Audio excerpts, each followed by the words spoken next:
hər birinizi Rəbbin sevgisi ilə salamlayıram. Hal-hazırda Azərbaycanda Novruz bayramıdır və tətillərdir və Novruz bayramı deyəndə mənim yadıma bizim gözəl mahnı ifaçılardan biri yadıma düşür, Məmməd Bağır Bağırzadə. Onun Gəldi Bahar Bayramı mahnısında gözəl bir söz var idi o mahnının içərisində. Deyilirdi ki, qoy barışsın küsənlər. Çox gözəl bir həqiqətən də istəydi ki, barışsın küsənlər. Hal-hazırda həqiqətən də küsənlər çoxdur. Həyatda biz onu görürük. Deyirlər, bağışlamaq güclülərin işidir. Zəiflərin işi qisasdır. Amma bu həqiqətən elədirmi? Məncə, həm bağışlamaq üçün gələn, yəni üzr istəyən, həm də onu bağışlayan hər ikisi güclü olmalıdır. Çünki biri güc tapmalıdır ki, yaxınlaşsın o adama və üzr istəsin. Biri isə güc tapmalıdır özündə ki, onu bağışlasın. Gəlin birlikdə biz Matta İncili 18-ci fəsil 21-ci və 22-ci ayələri oxuyaq. O zaman Peter gəlib İsa'ya dedi, Ya Rəbb, qardaşım mənə qarşı günah işlədərsə, neçə dəfə mən onu bağışlamalıyam? 7 dəfə mi? İsa ona dedi, sənə deyirəm, 7 dəfə yox, 70 dəfə 7. Beləliklə, neçə dəfə bağışlaya bilərsiniz? Ümumiyyətlə, biz insanlar rəqəmlərin əsarətindəyik. Nə qədər və nəyə ehtiyacımız olduğunu bilmək istəyirik. Peter də bir dəfə İsa'nın yanına gələndə çox yaxşı sual verir. Neçə dəfə bağışlamaq lazımdır? Yalnız 7 dəfə bağışlamaq olar. O zaman insan neynir? Əgər 7 dəfə bağışlamaq olarsa, o başlayır hesablamağa. Aha, bu 1 dəfə bağışladım, 2 dəfə, 3, 4, 5, 6 və 7-ci dəfədən sonra onu deyəcək, artıq qutardı. Sənin limitin qardaş qutardı. Mən səni daha bağışlaya bilmərəm, 7 dəfə bağışlamışam səni.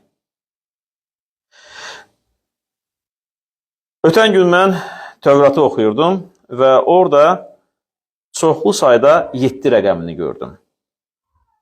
7 gün, 7 lampa, 7 dəfə çiləmə və s. Çoxları 7 rəqəmini mükəmməlliyin zirvəsi hesab edir. Hətta bir çoxları deyir ki, 7 Allahın rəqəmidir. Yəqin ki, 7 dəfə bağışlamağı bacaran bir insan o zaman mükəmməl bir insan sayılırdı. Ki, bu insan 7 dəfə bağışlaya bilir. Bir teologlardan MacArthur yazır, İsraildəki rabinlər Amos Peyğəmbərin kitabından sitat gətirirdilər və öyrədirdilər ki, Allah İsrailin düşmənlərini 3-4 dəfə bağışladı. Buna görə də bu qədər bağışlamaq lazımdır və bu kifayətdir. Bilirsiniz, maraqlıdır. Siz baxanda müqəddəs kitaba, İncilə, görəcəksiniz ki, İsa Məsih hər zaman qanun müəllimlərindən seçilirdi. Həmişə qeyri-standart cavablarla fərqlənirdi o. Bir dəfə İsa'dan soruşurlar, Musanın qanundakı ən vacib əmri hansıdır? Onlar ona bir sual verirlər və deyirlər ki, hansıdır o bir əmr?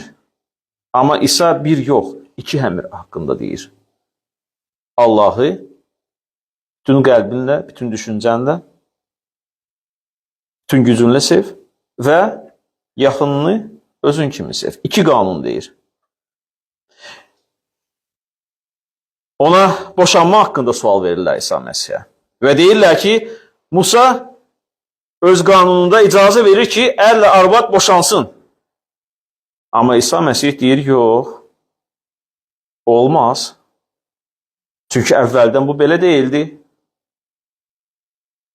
İndi də fikir verin, İsa eyni şeyi edir. Xeyr, Peter, 7 dəfə bağışlamaq lazım deyil. 70 dəfə 7. Budur, bu qədər bağışlamaq lazımdır. Əlbəttə ki, əgər insan başlasa 70 dəfə, 7 dəfə onu vurmağa, bağışlamağa, o yadından çıxardacaq nə qədər bağışlayıb. Və örgəşəcək ki, bağışlamaq lazımdır. Bağışlama Allahın standartlarına qaldırılmalıdır. Bilirsiniz, biz insanlarda ölçülər var.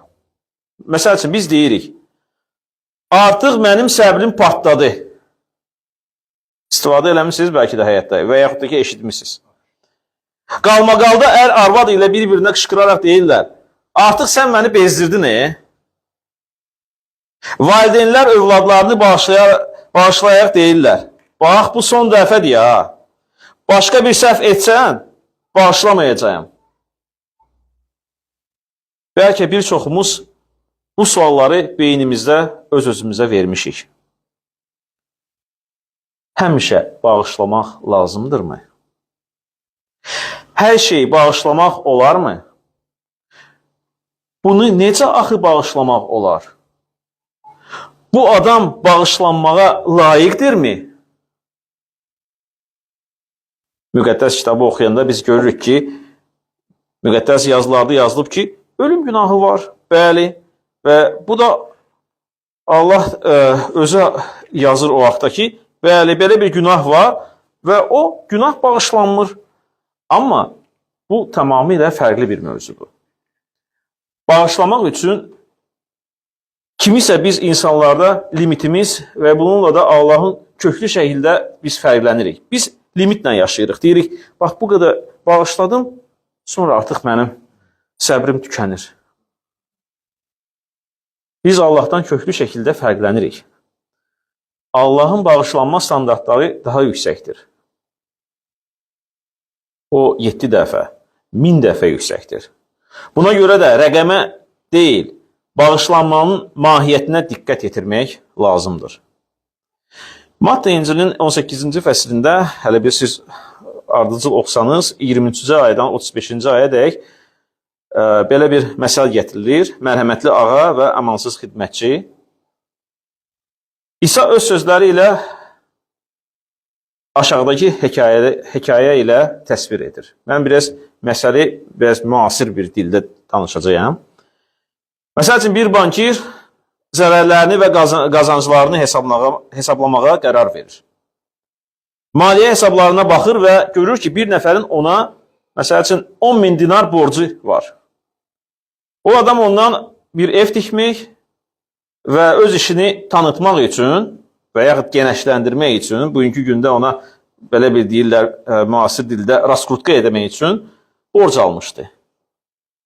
Ancaq işlər pis gedirdi. Maliyyə böhranı onun borcunu qaytarmağa imkan vermirdi. Və bir gün bankir onu yanına çağırır və onun həftənin sonuna qədər bütün məbləği qaytarmasını tələb edir. O adam başlayır yalvarmağa və deyir, ağam, gözlə biraz. Mallar bazarda satılacaq, qazanc əldə edəcəyəm və dərhal sizə borcumu qaytaracağım. Və bir həftə keçir və yenə də onun pulu olmur və bankir borcunun girov götürdüyü hər şeyi əlindən almağa qərar alır. Qərar verir ki, götürüləcək hər şey. Bunun bank hesabı dondurulur, əlindəki olan gözəl bir, tutaq ki, avtomobili əlindən alınır, evi də götürülür, qoyulur satışa ki, bütün borcları bağlansın. Bu zaman borclu göz yaşları içində yaxınlaşır bankirə və başlayır yalvarmağa. Satmağam, məni və ailəmi məhv etmə.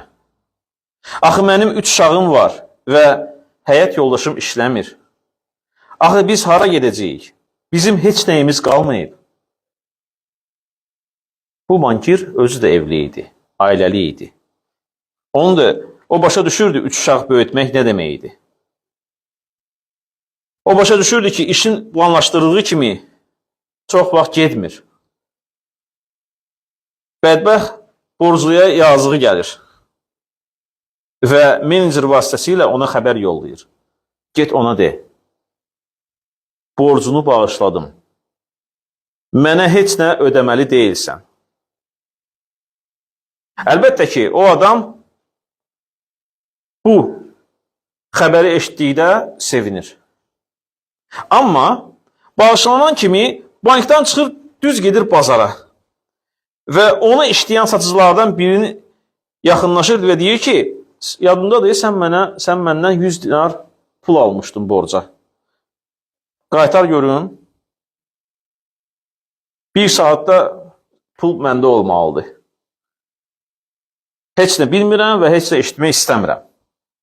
Satıcı ona başlayır yalvarmağa, ağam, mən sənə işləyirəm və həmişə sevinmişəm ki, sənin işçin olmuşam. Özün bilirsən ki, mən bu 100 dinarı səndən borca almışdım ki, məsələn üçün, qızım üçün paltar alım. İndi hal-hazırda əlimdə yoxdur pulum. İşləyib qaytararam. Bu deyir, mən heç nə eşitmirəm, eşitmək də istəmirəm. Və bu işçi də, onun işçisi işsiz qalır, onu qovur işindən. Bankir bu hərəkəti eşidəndə onun beynində dolaşan yeganə sual çıxır. Bilirsiniz nə sual idi? Deyir, axı niyə? Axı niyə? Niyə pis əməllərimizi bu qədər tez unuduruq, amma başqalarının pis əməllərini bu qədər yaxşı xatırlayırıq? Niyə özümüzə həmişə ikinci, üçüncü, beşinci, 10-cu şans veririk və özümüzə deyirik ki, düzələcəyəm. Bazar ertəsindən yeni bir həyata başlayacağam. Bizdən bağışlanma istəyən kimsəni isə biz inkar edirik. Niyə özümüzə qarşı yumşaq, amma başqalarına qarşı sərt davranırıq? Dua edirik. Bizə borclu olanları bağışladığımız kimi, bizim borclarımızı da bizə bağışla. Amma bağışlayırıqmı biz o adamları? Bir insan bizdən bağışlama istəmək üçün nə etməlidir? Biz insanı çox alçatmaq istəyirik. Az qala qarşımızda düz çöksün və bağışlamasını diləsin. Və bunu hamı görsün. Yoxsa bağışlanma istəyərək bizdən o insan bizə bir şey verməlidir. Bəlkə bizim bank kartımıza əhəmiyyətli bir məbləğ göndərməlidir ki, biz onu bağışlayaq. Bəlkə bizə nəsə bir bahalı bir hədiyyə verməlidir ki, biz onu bağışlayaq. Bəs bir insanın bizdən üzr istəməyi, bağışlanması üçün nə lazımdır? Bəzən biz hesab edirik ki, bizi çox incidiblər həyatda. Bəs biz bu incikliyi necə ölçürük?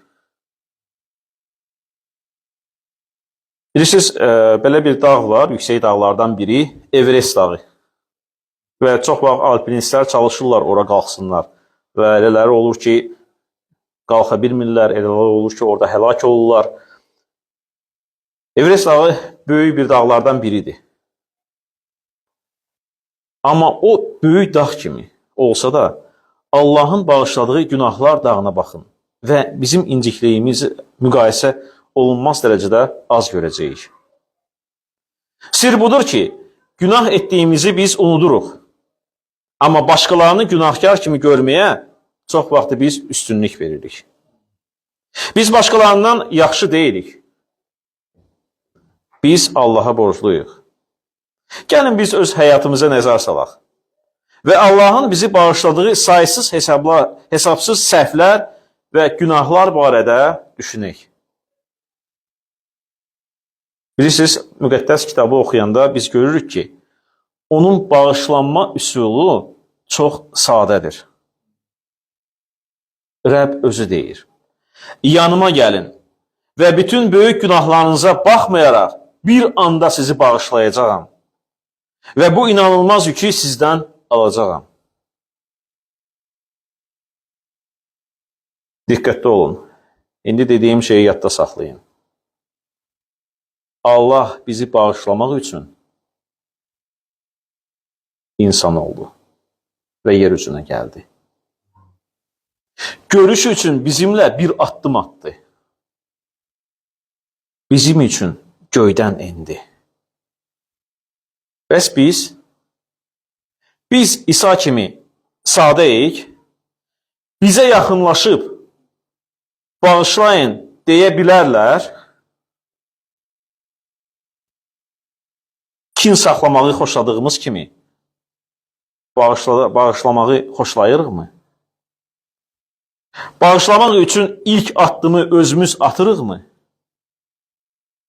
Bugün qardaş qardaşı, bacı bacısını, valideynlər öz övladlarını və tərsinə övladlar öz valideynlərini bağışlaya bilmir. Gəlin qaynanasını, qaynana isə gəlini bağışlaya bilmir. Çox vaxtı dekabr ayında belə bir film göstərirlər. Evdə tək. Bilirəm ki, bir çoxlarınız o filmə baxmısınız və baxırsınız. Kevin adında oğlan təsadüfən evdə tək qalır. Vaxtında durub yola hazırlaşmadıqlarına, yatıb qaldıqlarına görə və həyəcan içində tələsdiklərinə görə Kevin'i valideynləri sadəcə unudurlar. Qış tatilini Kevin evdə tək keçirməli olur. Milad axşamı Kevin qonşu kilsəyə gedir. Orada çox az adam var idi. Oturacaqların birində yaşlı bir adam oturmuşdu. O gəlmişdi ki, kilsəyə ki, öz nəvəsini görməyə. Orada uşaq xoru var idi. Onun nəvəsi də o uşaq xorunda oxuyurdu. Onun üçün bu yeganə fürsət idi ki, nəvəsini görsün. Çünki illər əvvəl oğlu ilə mübahisə etmişdi və o vaxtdan bəri onunla ünsiyyəti yox idi. Və bilirsiniz, bu balaca bir uşaq Kevin o yaşlı adama bir resept deyir. O deyir, oğluna zəng et, onunla danış. Çox vaxt incilik və bağışlanma bizim tərəfimizdən təşəbbüs olmadığı üçün əsrlər boyu davam edir bu. Başqasının bizə gəlməsini, günahını ilk etiraf etməsini biz gözləyirik. Bəs biz nə qədər bağışlanmışıq? Bəs bizi neçə dəfə bağışlayıblar? Bəs bizə neçə dəfə mərhəmət göstərilib? Nə vaxt ki, bizi ciddi cəzalandırmaq lazım idi? Bəlkə bu dəfə biz çox şey bağışlaya bilərik. Bəlkə bu dəfə biz mərhəmətli ola bilərik. Bəlkə bu dəfə bağışlayıb unuda bilərik. Bilirsiniz, bəzən bir çox məbədlər illərlə davam edən incikliklərə görə bir-birlərini bağışlaya bilmirlər. Və bu belədir, bu bugünkü gündə faktdır. Çox vaxt insanlar biri-birindən inciyirlər və bəziləri deyirlər, yaxşı, bundan sonra sən hələ də bu məbədə gedirsən? Ya da ki, xidmətçinin nüfuzuna xələl gətirmək üçün deyirlər, siz bilirsiniz, niyə bu adam bizim məbəddən sizin məbədə keçdi? Axı, niyə insanlar belə deyirlər? Çünki ona qarşı çox inciklikləri var. Cavab çox sadədir. Çox vaxt ədalət və həqiqət insan axtarır. Təəssüf ki, yaşadığımız dünyada ədalətsizliklə, ikiyüzlülüklə və ikili standartlarla tez-tez biz qarşılaşacağıq. Və məbəd də istisna deyil. Hamımız fərqliyik və hamını məmnun etməyəcəksiniz. Biz bütün insanların xoşuna gələ bilmərik. Belə demədin, belə baxmadın, belə oturmadın, belə geyinmədin və s. şeylər insanlar tərəfindən siz eşidəcəksiniz. İnciklik yaranır o zaman, nə zaman ki siz təslim olmursunuz və başqasının nöqteyi nəzəri ilə razı olmursunuz. Mən gözəl bir söz eşitdim bir vəzdə və həqiqətən də o mənim beynimə belə həkk olundu. Məbəd bağışlanmanın beşiyi olmalıdır. Məhkəmə və mühakimə yeri yox. Məbədə insan gəlməlidir, orada sülh tapmalıdır və orada bağışlanma tapmalıdır. Burada Allah bizi hakimlər kimi qara paltara geyindirmir. Burada bizə ağ paltar, yeni paltar, təzə paltar, təmiz paltar, bağışlanma paltarı verir. Burada insanlar Allah tərəfindən bağışlanır. Burada insanlar bir-birlərini bağışlamalıdırlar. Çünki Allah bütün günahları, bütün borcları bizə bağışlayır. Məzmur 102-də deyilir, o bütün günahlarını bağışlayır. Həvari Pavel Efesdəki kilsəyə yazır. Efeslilərə 4:32-də. Məsihdə Allah sizi bağışladığı kimi biri-birinizə qarşı mehriban, mərhəmətli olun. Biri-birinizi bağışlayın. Bizim dövrümüzdə münaqişələrə qarışan bir çox məbədlər var. Bəzən hər şeyə sahib olduqları görünür. Gözəl binaları, bacarıqlı xidmətçilər, müjdəçilik potensialı, amma bir şey yoxdur. Aralarında sülh yoxdur. Bağışlanmadan birgə xidmət heç vaxt olmur. Gərək insanların arasında sülh olsun ki, onlar nəsə edə bilsinlər. Əgər bir evdə nizamsızlıq varsa və sülh yoxdursa, heç bir iş etmək olmaz. Çox vaxt bağışlanma zəiflik kimi qəbul edilir. Bir çox insanlar həyatın bir mübarizə olduğuna və yalnız güclülərin bu həyatda sağ qaldığına inanırlar. İndiki vaxtda bağışlanmaq populyar deyil. Hər şey hesablamaya gəlir. Borclu olan ödənişin biraz təxirə salınmasını istər. Borclu verən də borcunu dərs vermək üçün ondan hər şey əlindən almaq istər. Qoy deyir, əziyyət çəksin. Gələn dəfə necə borc aldığını və vaxtında ödəmədiyini bilsin. Bağışlanmaq üçün üzr istəmək o zəiflik deyil. Üzr istəmək, tövbə etməmək. Bax, budur zəiflik. Əgər sən üzr istəmək istəmirsənsə, tövbə etmək istəmirsənsə, bax, budur zəiflik. Bilirsiniz, özünüzdən keçmək heç də asan deyil. Çox çətindir. Çünki insan gəlir, yaxınlaşır sənə və səndən üzr istəyir. Və burada başlayır mübarizə.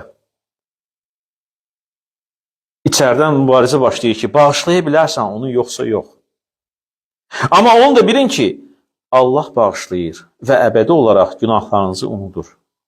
Günahları və pis əməllərini aradan qaldırır. O bağışlanmaqdan yorulmur. Rəbb həmişə hazırdır bağışlamağa. Bəs biz niyə görə yoruluruq bağışlamağa? Bəzən düşünürəm, ya Rəbb, hər bir saniyədə, hər dəqiqədə, saatda və gündə insanlar səndən üzr istəyib tövbə edirlər və sən bağışlayırsan. Yer üzündə milyardlarla insan yaşayır və sən onların günahlarını bağışlamaqdan yorulmursan. Bəs mən heç olmasa birini bağışlaya bilirəmmi?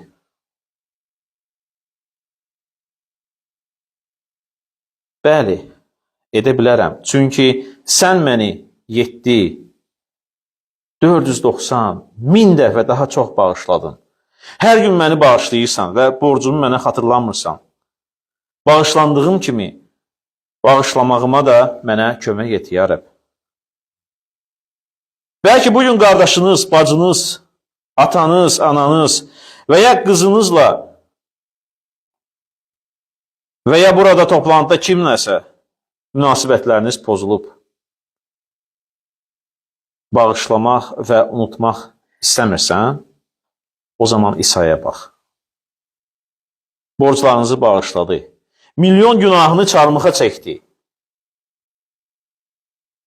Bəlkə bu toplantı bitdikdən sonra qardaşınıza, bacınıza yaxınlaşın.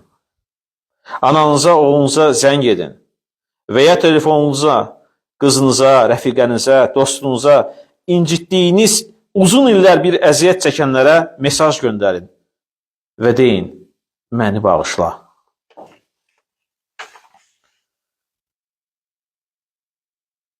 Dua bağışlamaq üçün həqiqətən gözəl bir fürsətdir. Və İncildə deyilir, durub dua edəndə kimdən narazılığınız varsa, bağışlayın ki, göylərdə olan atanız da təqsirlərinizi bağışlasın. Mark 11:25. Gəlin indi duada Allahdan bağışlamaq üçün tövbə edək və üzr istəyək. Və növbəti dəfə biz toplantıda olanda və Rəbbin süfrəsinə yaxınlaşanda biz ona, bu süfrəyə Rəbbin dostları, Rəbbin balaları, bir-birimizə qardaş, bacı kimi olaraq yaxınlaşaq. Ya Rəbb, neçə dəfə bağışlamalıyam mən? Yəqin ki, sən məni bağışladığın qədər. Amin.